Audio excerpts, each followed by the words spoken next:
gold and silver is going to continue to blossom for us all. Our cash costs right now are at $1,200 per ounce in the ground, which is nothing compared to what gold and silver is. So, if you like low risk style operations in a great jurisdiction like Nevada and teams that have done it before, then you should certainly take a look.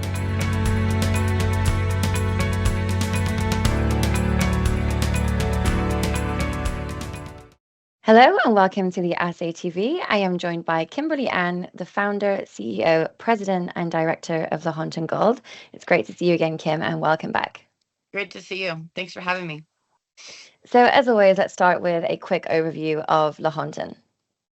Yeah, so Lahontan, look, it's a great story. It's in the Walker Lane of Nevada, best jurisdiction in the world. It's really a simple story for new shareholders to look at in that we have 2 million ounces. It's a past producer.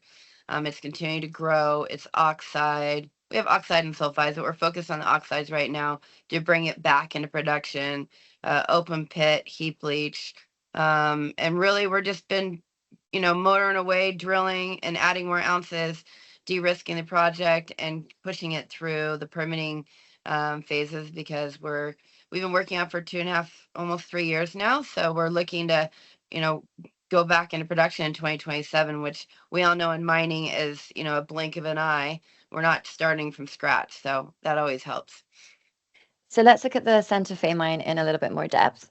So you recently started drilling here. So what are the results shown so far and how are these supporting your goals?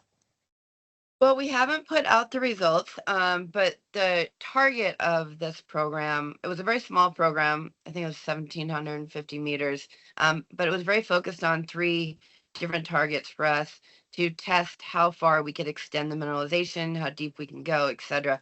So, we've seen the preliminary numbers.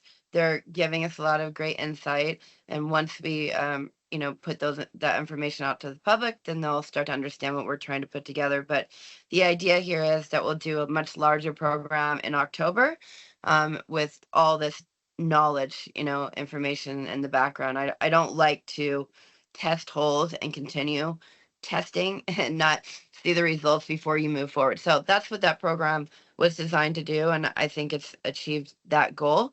And then on the permitting side, as I was mentioning before, we're heading into NEPA, which is the final phase of the exploration plan of operation. So that's coming up pretty imminent, and we'll be, announcing that as soon as I get the okay from the Bureau of Land Management.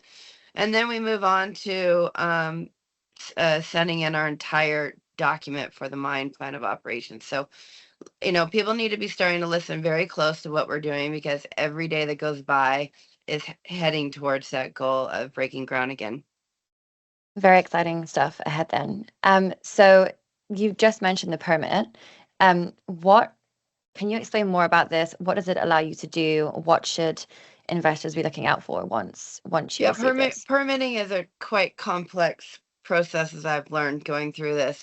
We have two permits going at the same time. We have a plan of operation, and we have a mine plan of operation. One allows us to explore our entire land package without having to go back and doing notice of intents, 5 acres at a time type thing. So once that's completed, it's basically sterilizing the entire land package for us to drill till the end of time. So that's fantastic. Once we have that in hand, the mine plan of operation, we put in the exact same footprint, so we can use all the same baseline studies, the bugs and bunnies as we call them, all the important studies to make sure we're not, destroying any species, spotted owls, you name it. So all those studies have been completed, and as we move forward, you'll not only see us to have the free reign of drilling out our project, but also being able to build the mine. So both permits are equally important and they have to be laid on top of each other for obvious reasons. Okay.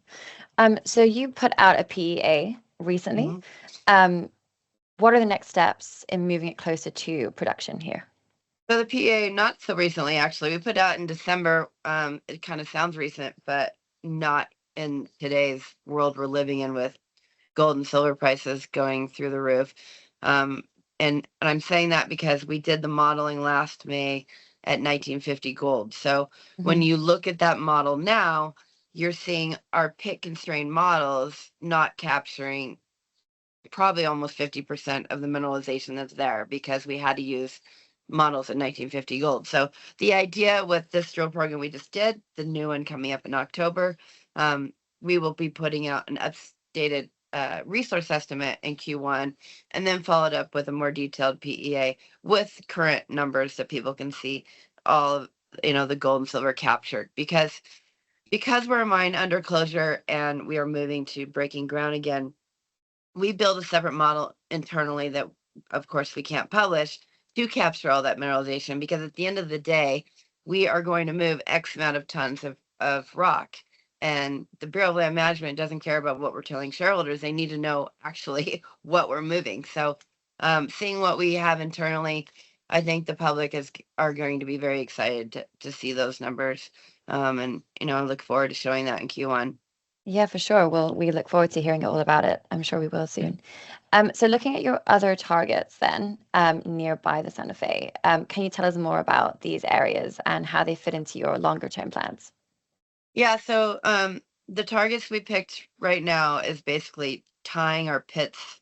We have 4 pits on the property, and it looks like it's tying one area, our Slab York area, into one big super pit. So that's kind of, you know, putting the dots in the middle of in between the 2 pits to see how continuous it is. But also in October, I should mention, we will be drilling over at West Santa Fe, which is going to be a satellite operation for us in the future. Of course, that's a long ways out. We haven't started permitting or anything like that, but we will be starting to talk about drill results over there as its oxide looks the same as what we have at Santa Fe proper, and it's only 13 kilometers away. So, it's very good.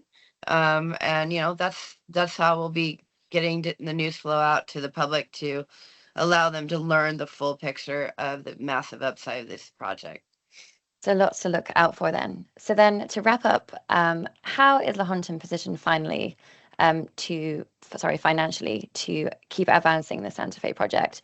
And then you've mentioned it, but just to wrap up, what key milestones should our investors be looking out for? Yeah, so I mean, look, we have money now. We raised money in April, May. We didn't raise a lot because we didn't want to take a lot of dilution, but we have fantastic liquidity. Our share price is moving in the right direction. I would encourage people to, at minimum sign up for our newsletter to keep up with what's going on because, I think everybody I talk to thinks gold and silver is going to continue to blossom for us all. Our cash costs right now are at 1,200 per ounce in the ground, which is nothing compared to what gold and silver is. So, if you like low risk style operations in a great jurisdiction like Nevada and teams that have done it before, then you should certainly take a look. And as we spoke about, we have a lot of news flow from now till the end of the year and into Q1. Mhm. We will raise money at some point when we need to, but right now we're very just focused on organically growing through de-risking the project, giving more confidence to the market. So, when they are buying now and they see the stock at a much higher price, they'll be very excited with us. Mhm. All right. Thanks again, Kim, for joining me. And we're very excited for what's to come for Lahontan in the near future. Thanks, Eleanor. Appreciate your time. Thanks.